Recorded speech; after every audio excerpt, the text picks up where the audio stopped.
Hey, this is Melvin here. Welcome to episode 22. I can't believe it. This is episode 22, actually. I would like to, you know, uh, give you a little bit of an updates of what happened today. Today was a fantastic day, fantastic because I get the opportunity to share with a group of people about what I've been doing on LinkedIn and also to share with them how and what they can do to master the game on LinkedIn itself because fundamentally people always say that there is a an issue with the there is an issue with the um, LinkedIn algorithm, for example. And many a time people are saying that because of this change in algorithm, I'm not getting as much traffic, I'm not getting as much traction as I would love to. And quite frankly, yes, LinkedIn, and for that matter any social media platform, they would change their algorithm every now and then. And yes, that is going to affect you if you are going to be too dependent on how they set the rules and how they establish the game for you, right? So like several nights ago where we talked about Airbnb and how Airbnb has seen people who have been struck by the pandemic, as well as people like on Amazon, for example. The third party sellers are just not getting as much in terms of their commissions as what they used to. And as a result of that, as long as you play according to the rules of as long as you play according to someone else's rules, you will always be at their mercy. And if you're at their mercy, it means that they can at any point in time decide what they want to do to you. And that's the same with social media, right? So if you are going to be depending on social media to bring you the traffic, then obviously you are going to be at their mercy. And you will inevitably be working very, very hard to try to get as many people to see your content as possible, which is something that it's a never ending thing. So every day, when you wake up, it's like having to feel the weight on your shoulder and having to roll that huge boulder up the mountain. And at the end of the day, you reach the summit. But tomorrow is the same thing again. You will have to roll up that huge boulder up again. And every day is the same thing, right? So I do not know about you, but that is extremely frustrating. And so the way to think about it really is that you want to be able to play in a way that you know that you can win, right? So it doesn't matter how people change their rules and how people change the algorithm itself. For a fact that you are going to stay strong because and the reason why you are going to be staying strong is because your fundamentals are good, right? So the title of today's show is "This Changes Everything," because people like to say that, well, COVID-19 has changed the way that we work, has changed the way that we socialize, the way that we live. While that is true, fundamentally, there are certain things that do not change. And what are those things that do not change? Those are the things that I covered in the webinar today at 4 p.m. And so if you were not one of the few lucky ones to attend the webinar itself, let me just give you a little bit of a glimpse. So one of the things that I talked about was the idea of fundamentals, certain principles. So the example I gave them was that, in the 70s, if you want to get your products in front of your prospective customers, the medium that you have to use was radio. So the tactic that you have to use was come up with a radio ad. Well, in the 80s, for example, if you want to put your product in front of the customer, then obviously, you have to do a TV ad. Now, fast forward to, let's say, in the 90s and in the year 2000, for example, the predominant thing to do, other than billboards, which we don't have any here in Singapore, but the predominant thing to do was actually to consider, ads in the movie theater, because that was where people are going and you have the captive audience. And people are there, and they are a little bit more attuned to the fact that they have to watch all this advertisement before they get to the real show itself. Now, of course, in today's context, if you want to put your product in front of the customer, the tactic that you would use would be probably Facebook ads or Google ads, for example, right? And so, as you look at the changes in the era, of course, all these tactics would change, right? Because in the 70s, you'll be doing radio ads, and right now, today's context, you'll be doing Facebook ads. But the question is, although the tactics have changed, what is it that remained the same? And what remained the same essentially is this. At the end of the day, I think none of us like to be interrupted. In the past, whenever there is an advertisement going on in between your favorite TV show, what do? You go to the bathroom, you go, grab a beer, you go, you go grab something to eat, whatever, right?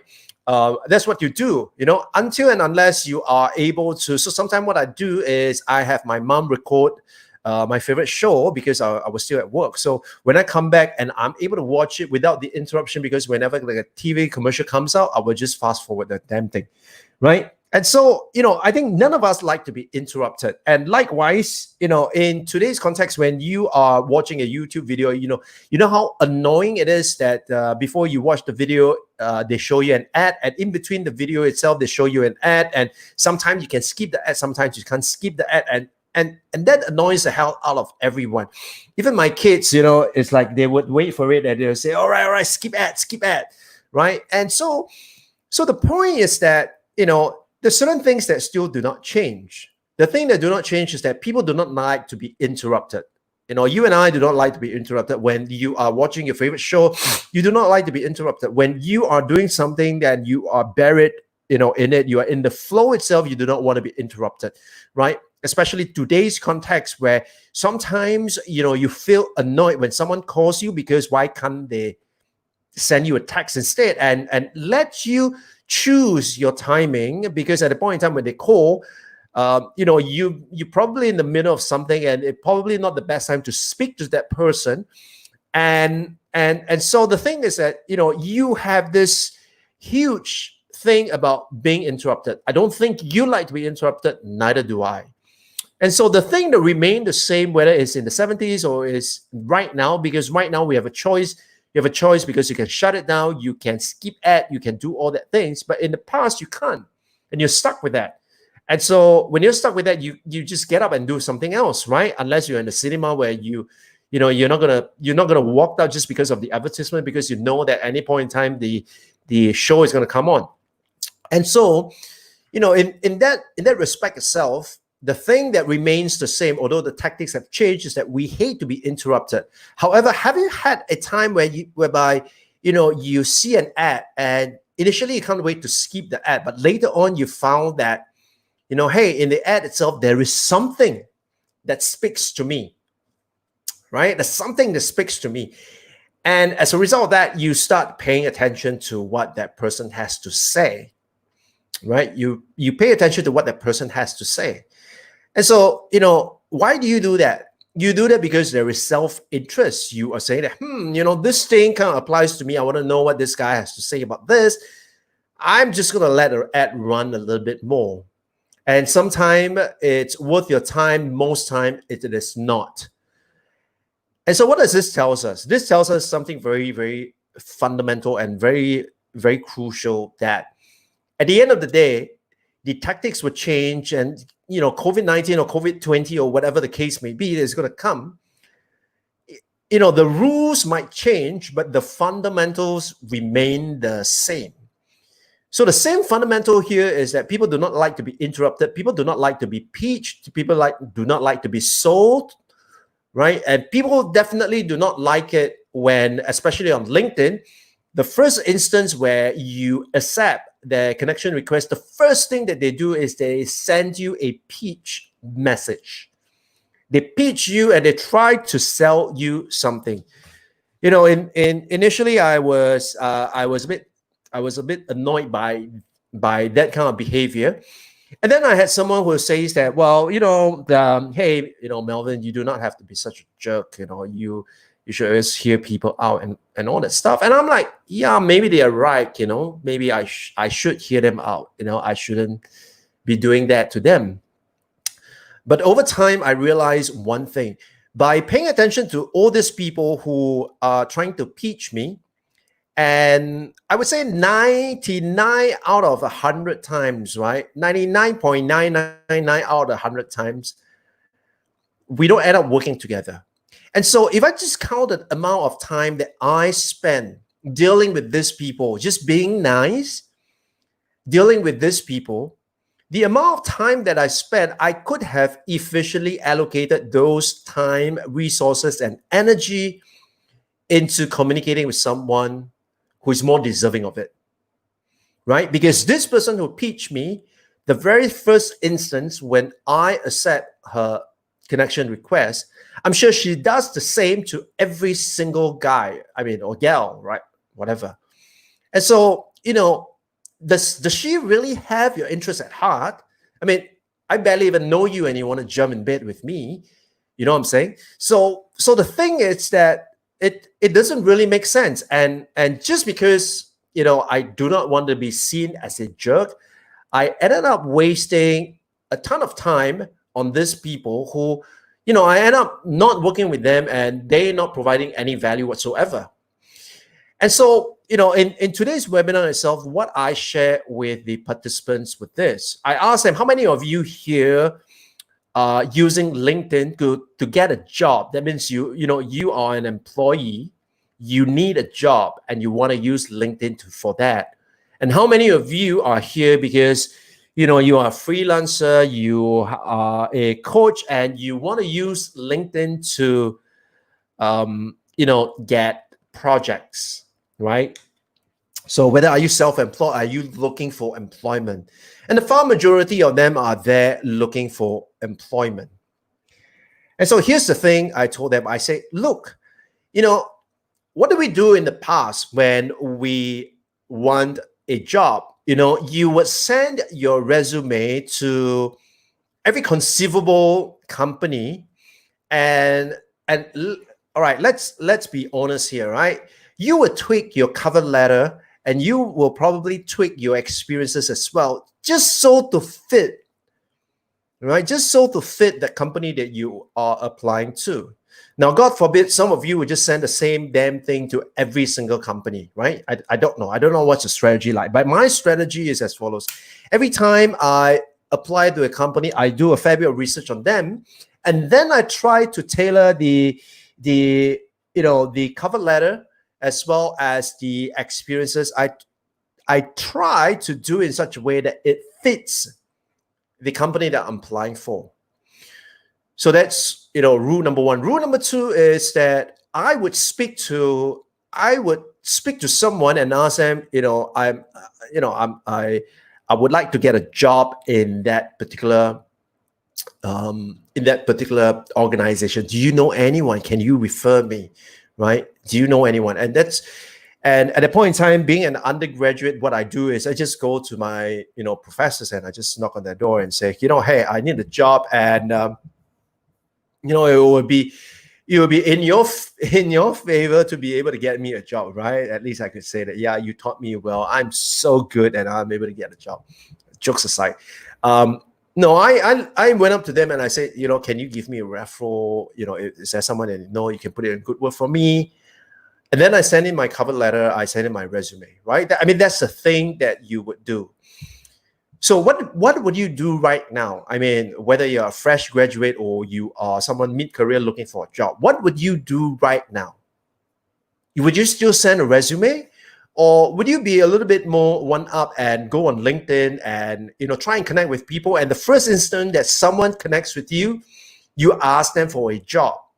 God forbid, I hope you don't do that, because that ain't gonna work, right? That ain't gonna work primarily because rule number one and the fundamental remains. People do not like to be interrupted. The first time I accept your connection, and the first thing you ask me is, do you have a job for me? You know what I'm saying? So I told the participants, I say that, in the past, what you would do is you would send in your resume, because that would probably be the best form of validation that you have done some work, that you are good enough to get into ABC company, that you are good enough to get a reference from someone, right? That would be the rule of the day, in those times itself. Right now, what is it that you would do? And so I share with them that right now, what I would do if I were you, if I'm looking for a job, or if I'm getting to wanting to get secure contracts from companies, for example, what is it that I would do? What I would do is I would demonstrate my competencies, right? I will show, not tell. In fact, what I've been doing was the following. I talk to all these people on LinkedIn, and I ask them one primary question.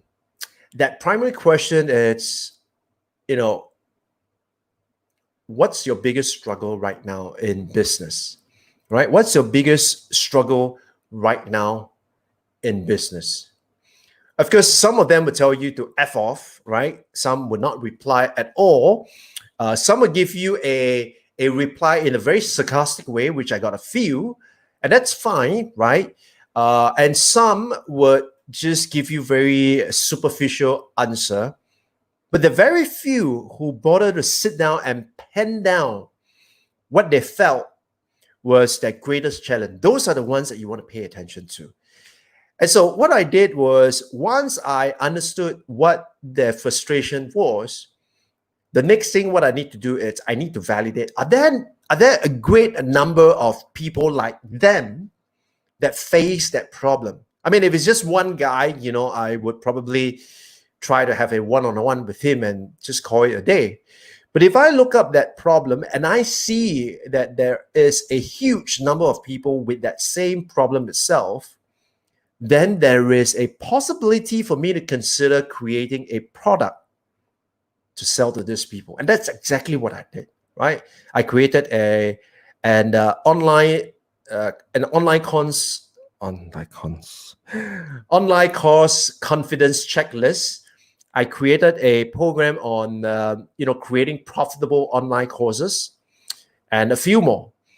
And so the point I want to make here is that you want to create something and you want to put it in front of your customers. In today's context, the way to do it, right? The way to do it in today's context really isn't about just going out there and giving it to people the moment you get a chance to.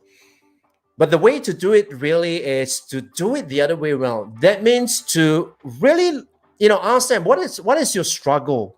And once you find that there is sufficient number of people who face that struggle, and there is a market for it, and they are willing to pay to have that struggle being resolved itself, then you have a winning formula, right? And so I told the participants at today's webinar the following. I said, in the past, you would send your resume to your prospective employer. But in today's context, you probably would not send your resume. But what you would do is you would send them an online course. Huh?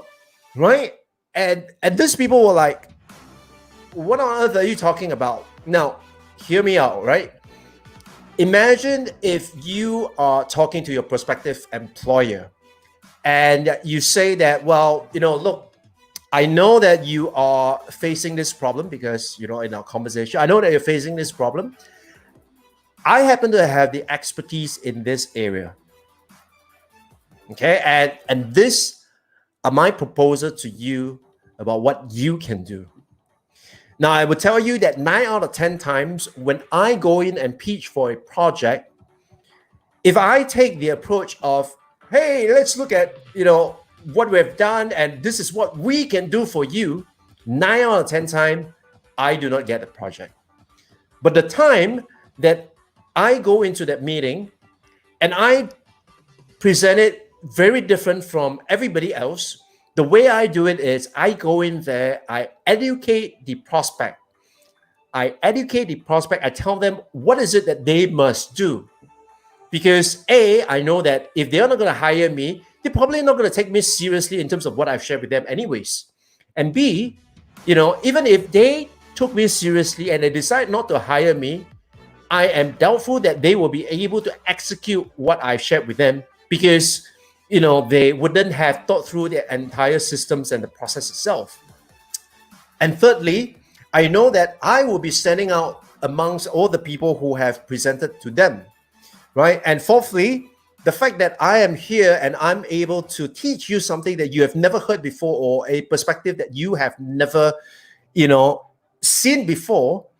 What does it prove to you? It proves that, I know my stuff and, I'm someone that you should be dealing with, right? So my friends, yes, don't let people tell you that COVID-19 has changed everything. Yes, a lot of things have changed, but there are certain things that still remains the same. Those are the fundamentals. And if you stuck with the fundamentals, but you change your tactics, you are going to win. This is Melvin Tan signing off, and I'll speak to you on the next one. Bye-bye.